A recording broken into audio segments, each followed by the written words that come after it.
In this video, I want to talk about two very unusual human behaviors, gossip and small talk. We do these things very habitually. In fact, gossip is almost like a sweet that we can't resist. And small talk is a little bit different, but I think it serves the same function. And I want to talk about them in light of two characters, Alan Watts and Robin Dunbar. So Alan Watts was a keen observer of human behavior. And in a lecture, he mentioned something that always stuck with me. He said, if you watch a group of physicists or philosophers or engineers and you watch when they go out to lunch or when they stop and have a break, they never talk about engineering or philosophy or physics. They almost always do the same thing that the rest of us do. So regardless of our specialty, we always end up doing some form of gossip. Who's doing what with whom, and who's kind of a troublemaker, and who's playing by the rules and who isn't.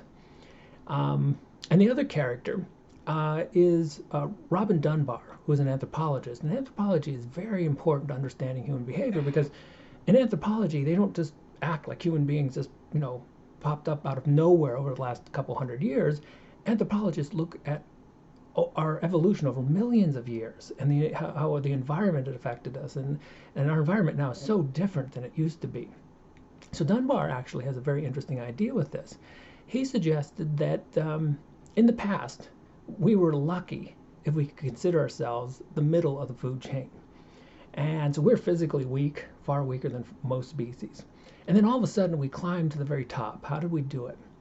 Well, language allows us to work in numbers. And language is a very interesting way that we can see very quickly who is part of the group, who is a team player, who's coachable, who's barely, and then who's going to be a rebel and who's not going to play ball. And so think about this. When we do gossip, that's really what we're doing. We're getting in a group and we're basically, sharing stories about who's following the rules and who isn't. And that same thing goes for small talk. So if you've ever sat before a meeting and listened to what goes on, it's very strange things. People tell horrible jokes and then people laugh at them. And everyone knows it's a bad joke, but what it really is, what small talk really is, it's a test. It's a test to see who's playing ball and who isn't, who is a team player. And that's a very important test for us humans.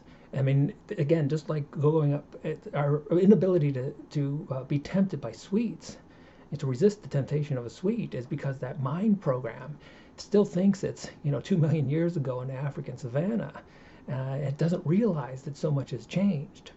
And so we've got these programs in our skull that are trying to figure out who's part of the group and who isn't. And so during small talk, what I usually do is I'm the person taking notes. And I've also noticed, not only is small talk a way to see who's part of the group and who isn't, but because I'm often taking notes, I pay the consequences. I think I've been labeled as like, hey, that guy is not playing ball. That guy is, we're not sure what his story is, but he doesn't seem to laugh at our bad jokes, and there's something up with him. And so I don't know. I thought it would be interesting to throw out a video with a little bit of Alan Watts and anthropology, but as an exercise, think about it. Next time you're having a conversation, a meaningless conversation, is it really that meaningless? Or is it really this ancient program in our skull trying to see who's playing ball and who isn't? So I'd be interested in your thoughts. If you have some other thoughts on gossip or small talk, I'd enjoy hearing them.